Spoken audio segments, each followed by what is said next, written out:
Okay, so how did this movie happen? If you didn't see my last review, you should just watch it. But for everything else, this movie happened because they needed to make a sequel to Unexpected Journey. Unexpected Journey had mixed reviews. Some people said it was good, some people said it was bad. Now looking back at it, most people think it's below average, in my opinion. So you think that this movie would follow in its footsteps. And it basically does. So let's get into the review.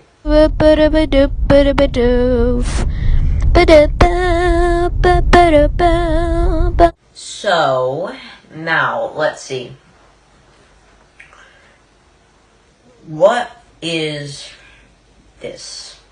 First, I'd like to point out one thing that I found kind of funny. They call this movie, by the way, spoilers, but that's obvious from all my reviews.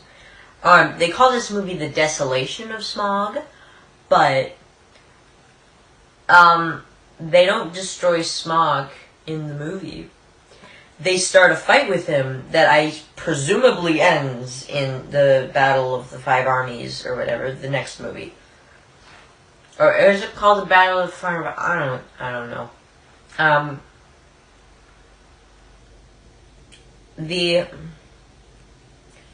It is bad. This movie is so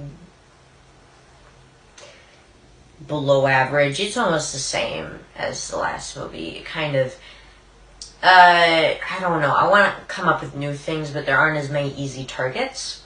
From my last review, almost everything I said still stands and is the same for this movie. The CGI is really good. Smaug's really cool. When he's covered in gold at the very end, it's not plausible at all, but it is kind of a cool visual. So, yeah, where he's covered in like molten gold. You see, Thorin is kind of a wavy, kind of waney character, in my opinion, where I think he's kind of like, he doesn't really have like sometimes you see like, oh, there's, like he has like a gold curse or whatever. I don't know what they call it, but basically he likes gold too much, right? And he values it over his friends and stuff. But in some cases, I'm just like, this doesn't sound like something that Thorin would do, but whatever. Maybe I'm wrong. It's possible. One decision that they made during the movie was basically that, like, okay, either Feely or Keely maybe, I don't know, has to stay in the town because they don't want him to die from getting sick. They want him treated. Which makes sense, because if you remember, they see he's like having seizures, and he's like all blue-faced and like dying and stuff. Now, other things. Oh yeah, when they were captured by the elves, one of the elves just decides he's in love with Keely, the same guy that was like having seizures, which they only agreed upon when he made a dumb comment, and they had like one conversation that wasn't even a very good, interesting conversation. And I just think that it's so stupid. The elves characters in general, I don't think that they need them. Again, the biggest problem with this movie, one of the main reasons that this movie isn't very good is that about 90% of I'd say like 80% of this stuff you could just cut out. Like, there's so much filler. It's not as bad as it was in the last movie, where I could just, like, the only thing I could think about is, like, you gotta cut this out. There's nothing here. But it's just full of filler, and I can't get it. I just don't get it. Why would you decide to make a movie? Oh, money. It's money. That's the reason. Let's see. Are there any other things?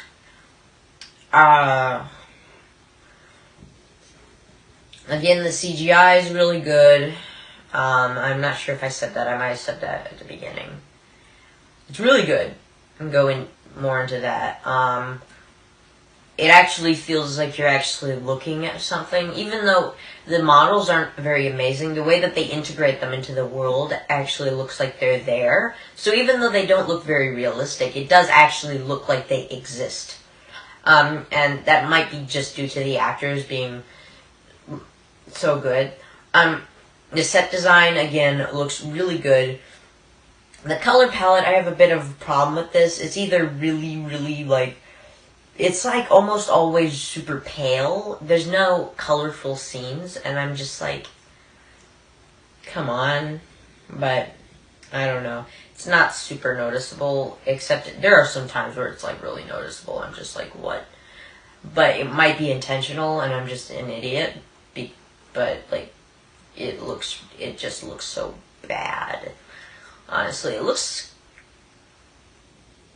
it kind of looks cheap in some places, but it's, I don't know. What are, now,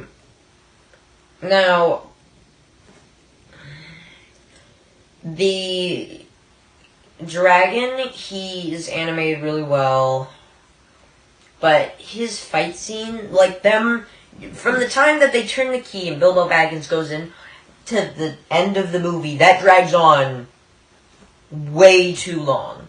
Every fight scene in this movie, I just find myself so bored. They're not engaging. Anytime that they're just doing adventure things, you know what I'm talking about? And they're just, like, trying to survive, that's the things that I like. In the book, they're, like, starving to death, and, like, most of the book is not very much fighting, because it's a book, of course, you know.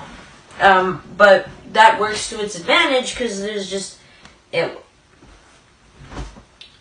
shows them how desperate and how well they do the movie. In the movie, they just don't, like, show them being desperate at all. Like, every time that they're in trouble, a Deus Ex Machina just comes in.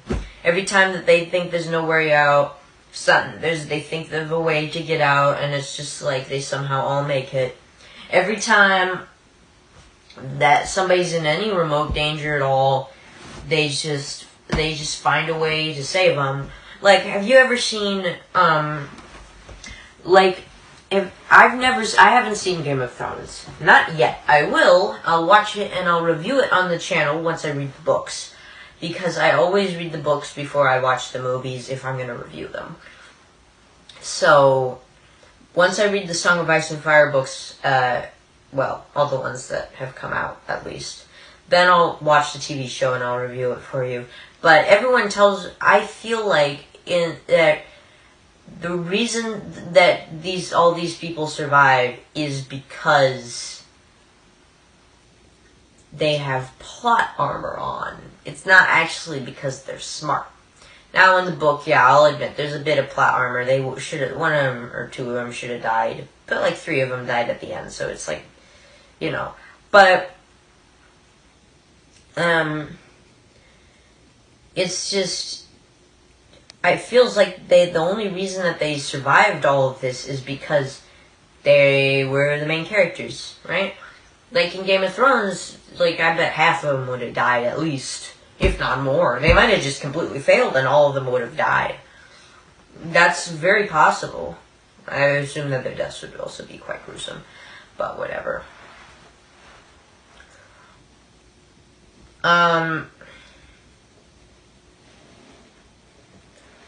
What is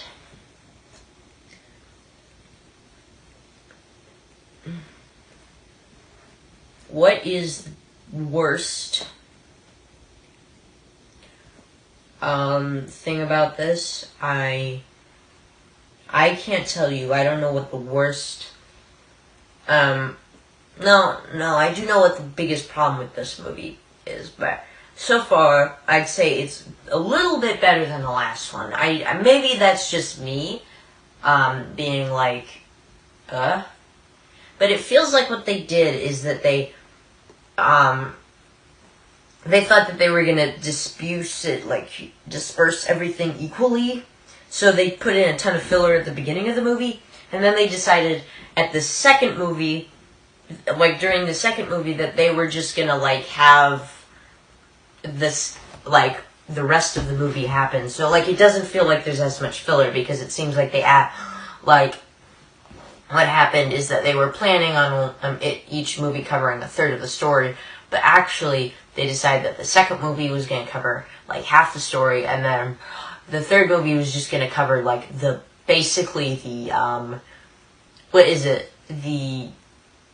the end bit at the very end, whatever you call it. I don't know.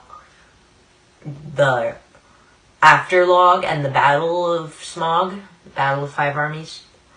Or whatever. So, I don't know. I don't know.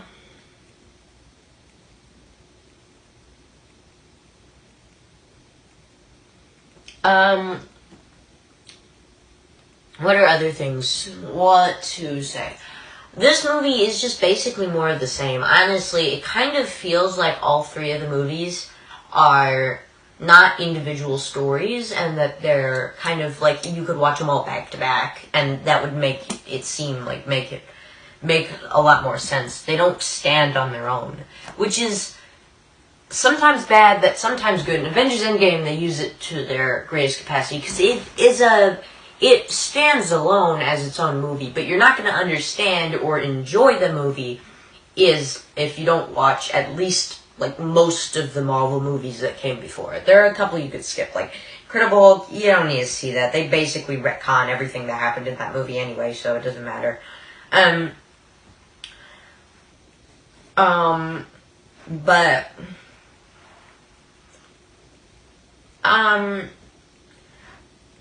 there are some scenes, almost all the scenes just drag on and on and on. The whole plot line with Gandalf and the other fucking wizard is really stupid. They could have just had him leave. Is basically what happened in the book, but they decided that they were gonna have this whole other plot line where he's trying to do something with this sorcerer fucking son of a bitch that wasn't even in the book. I don't know if it was in the Lord of the Rings books. I don't know. I wouldn't know. I haven't read them. I haven't seen the movies either. I'll read them. I'll read and review the books right before I see the Lord of the Rings movies, when I review them. But for now, I'm reviewing The Hobbit, and I can tell you that if this losing streak goes on, which I'm pretty sure it will, then the next movie, Battle of Five Armies, won't be good either. And I am pretty certain that that's going to end up being what happens. So, I do not recommend this movie. I didn't rank the last movie or give it a score, so I'm going to score this one. I'm going to score it a 3 out of 10. A 3 out of 10. Don't watch it. Unless you like good animation, and that's it. That's the only reason. I mean, the set design is pretty good too. A lot of the technical stuff is really good, but really, there's no good story. The acting is not good. There's just so many problems with it. David Lynch would be ashamed. Of course, I'm not comparing this to anything David Lynch has done, because I don't think I've ever seen anything that he's done. But I just heard that he's a great, director. I know he directed Eraserhead. There was that short film where he made quinoa. Was that a short film? I think it was, but I don't know. Maybe I'll review Eraserhead someday on site. I don't have a copy of it, so. But guess what's happening next time? it's Battle of Five Armies. That's what I'm reviewing next. So, I think that's it. That's for the review. That's it. There's nothing else. Bye.